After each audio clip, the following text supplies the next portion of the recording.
அல்ல, அத்தக்வா ஹாஹுனா இங்க இருக்குன்னாங்க. அத்தக்வா ஹாஹுனா இங்க இருக்குன்னாங்க. அத்தக்வா ஹாஹுனா 3 முறை சொல்ல கையை சுட்டி காட்டி சொன்னாங்க. இந்த உள்ளத்தில் இருக்கிற தக்குவா, இந்த உள்ளத்தில் இருக்கிற தக்குவா, இந்த உள்ளத்தில் இருக்கிற தக்குவா கல்பு. இப்போ இந்த கல்பதான், இந்த சுத்தமான கல்பதான் அல்லாஹ்விடத்துல கேட்கணும்.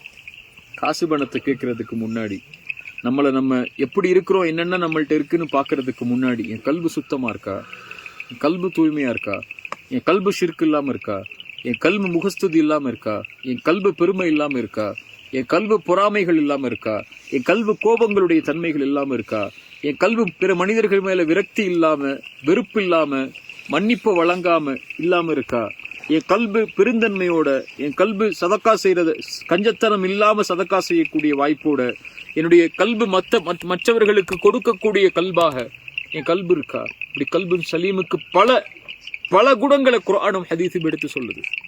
இப்ப இந்த கல்பை சுமக்கக்கூடியவர்களுக்கு தான் மறுமையில வெற்றி. இந்த கல்பை சுமக்கக்கூடியவங்களுக்கு தான் நாளைக்கு மஹ்ஷர் அல்லாஹ்வுடைய வெற்றி. இந்த கல்பை சுமக்கக்கூடியவங்க தான் நாளைக்கு மறுமையில அல்லாஹ்வை பார்க்க போறாங்க.